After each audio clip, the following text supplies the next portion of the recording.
मित्रों, क्या आपको पता है कि प्रत्येक मनुष्य के द्वारा किया गया अच्छा कर्म कभी खाली नहीं जाता है। मित्रों, चलिए मैं आपको यमराज जी के द्वारा सुनाई गई एक पवित्र कथा को सुनाता हूँ। मित्रों, एक समय की बात है। यमराज जी के पास देवर्षि नारद जी नारायण नारायण करते हुए आते हैं। तब यमराज तथा चित्रगुप्त दोनों ही अपनी अपनी सोने की राजगद्दी पर विराजमान थे। जब देवर्षि नारद जी यमराज जी के पास पहुंचे तो यमराज जी देवर्षि नारद जी से बोले, हे चराचर जगत के वेदों के ज्ञाता, आज आप यमलोक में किस प्रयोजन से पधारे हैं। तब देवर्षि नारद जी बोले, हे धर्मात्मा, हे धर्मराज, मुझे यहाँ पर मेरा एक प्रश्न खींच लाया है जिसका उत्तर सिर्फ आप ही दे सकते हैं। यमराज जी ने कहा कि कहिए देवर्षि नारद जी, आपका वह प्रश्न कौन सा है। अहो मेरे भाग्य, जो आज आप मुझसे प्रश्न पूछने की अभिलाषा से आए हैं। कृपया आप मुझे अपने प्रश्न को बताइए कि आपका वह प्रश्न कौन सा है। तब देवर्षि नारद जी कहते हैं कि हे यमराज, मेरा प्रश्न आपसे यह है कि क्या किसी मनुष्य द्वारा किया गया अच्छा कर्म व्यर्थ जाता है या नहीं। हे धर्मराज, क्योंकि आप ही प्रत्येक मनुष्य के अच्छे बुरे कर्मों अर्थात पाप पुण्य के हिसाब से ही आप निश्चित करते हैं कि कौन स्वर्ग जाएगा और कौन नरक जाएगा, तो कृपया आप मुझे मेरे प्रश्न का उत्तर देने की कृपा करें। तब यमराज जी कहते हैं, हे प्रभु, अगर आप सहमत हो तो मैं आपको इस प्रश्न का उत्तर एक प्राचीन कथा के माध्यम से दे सकता हूं। तब नारद जी ने उत्तर दिया, अवश्य यमराज जी। तब यमराज जी कथा को सुनाना आरंभ करते हैं और कहते हैं कि हे विष्णु भक्त नारद जी, एक बार की बात है, एक संत महात्मा बहुत समय से एक राज्य में रहा करते थे। वह संत महात्मा जिस राज्य में रहते थे, वह एक दिन उस राज्य के राजा के पास गए और कहने लगे कि हे राजन, मैं बहुत समय से आपके राज्य में अपने जीवन का निर्वाहन कर रहा हूं। मैं आपके राज्य में पिंडदान साधना आदि में लगा हुआ हूं, परंतु आज मैं कुछ ऐसा करना चाहता हूं जिससे आपके इस विशाल राज्य को फायदा हो। आपने तो मुझे बहुत दिनों से अपने राज्य में रहने के लिए शरण दे रखी है, परंतु हे राजन, आपने उसके बदले में मुझसे कभी भी किसी चीज की कोई इच्छा नहीं रखी और ना ही मुझसे कभी कुछ मांगा है।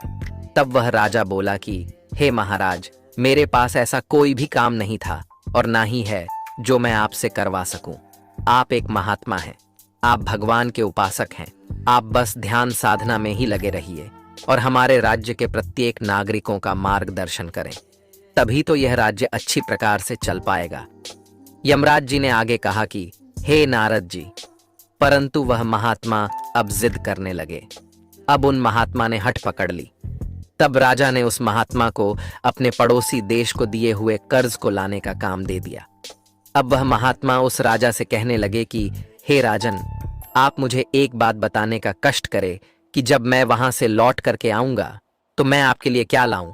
तब राजा कहने लगे कि हे महात्मा, आप एक काम कीजिए, आप पूरे तरीके से मेरे इस महल को घूम लीजिए और साथ ही देख लीजिए कि सारी चीजें हमारे महल में है कि नहीं। जो भी चीज इस महल में ना हो वह आप ले आइएगा। अब उस महात्मा ने राजा जी के कहे अनुसार उन्होंने महल को पूरे तरीके से घूम लिया और उसने देख भी लिया कि आखिर राजा जी के महल में वह कौन सी चीज है जो नहीं है। अब वह महात्मा पड़ोसी राज्य में गए तो उन्होंने वहां पे देखा कि उस देश के जो भी निवासी है वह बहुत ही गरीब है। वहां की जो प्रजा है वह बड़ी मुश्किल से अपना गुजारा कर पा रही है। अब वहां जाकर उस महात्मा ने जैसे ही राजा द्वारा दिए गए कर्ज को वापस करने को कहा, सभी लोग रूखे से हो गए। अब यह बात उन महात्मा जी को समझने में थोड़ी भी देर नहीं लगी कि इन लोगों के पास मुझे देने को धन नहीं है। तब उस महात्मा ने सभी गांव वालों से कहा, आप लोग बिल्कुल भी परेशान मत होइए, मैं राजा से स्वयं बात करूंगा और आपने जो कर्जा लिया है, आपका वह सारा कर्जा राजा जी मेरे कहने पे खत्म कर देंगे। उन महात्मा की बात सुनकर अब सारे गांव वाले बहुत खुश हो गए और वह सब राजा को दुआ देने लगे।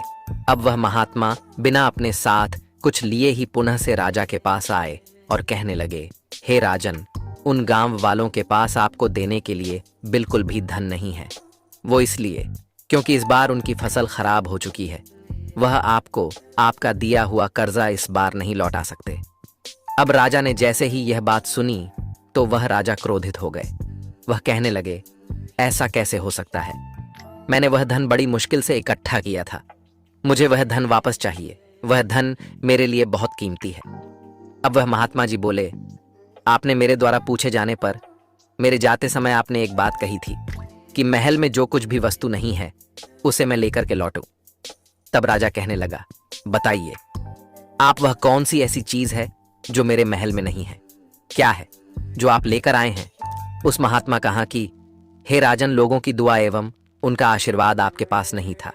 आपके पास बहुत सा धन, बहुत सा वैभव है, परंतु आपके पास लोगों की दुआएं नहीं है, उनका आशीर्वाद नहीं है। कहीं ना कहीं सभी लोग आपको एक क्रूर राजा के तौर पर जानते हैं। जब राजा ने उन महात्मा की बात सुनी तो उन्होंने अपने पड़ोसी देश का कर्जा माफ कर दिया। अब यमराज जी आगे कहते हैं, हे देवर्षि नारद जी, जब कुछ समय बीता तो अब उस राजा के ऊपर दूसरे देशों के राजाओं ने मिलकर आक्रमण कर दिया। अब पहले तो राजा के सारे सैनिक मारे गए, धीरे धीरे उस राजा के सेनापति और वजीर भी मारे गए। अब लड़ाई के भाव से आई हुई सेना राजा के महल की ओर बढ़ने लगी। अब राजा वहां से एक गुप्त रास्ते से बाहर निकलने लगा। उसने अपने साथ उन महात्मा को भी ले लिया। अब वह दोनों लोग जंगलों के बीच चलते ही जा रहे थे। तभी उन महात्मा जी ने राजा जी से कहा कि हे राजन, मैं आपको एक सुरक्षित जगह पर छुपा सकता हूं। तब वह राजा कहने लगे, हे महात्मा, ऐसा कौन सा स्थान है जहां पर दुश्मन मुझ तक पहुंच ना पाए जब तक मैं अपनी नई सेना ना बना लूं? अब वह महात्मा जी उस राजा से कहने लगे कि हे राजन, वह वही स्थान है जहां पर आपने लोगों का कर्जा माफ किया था।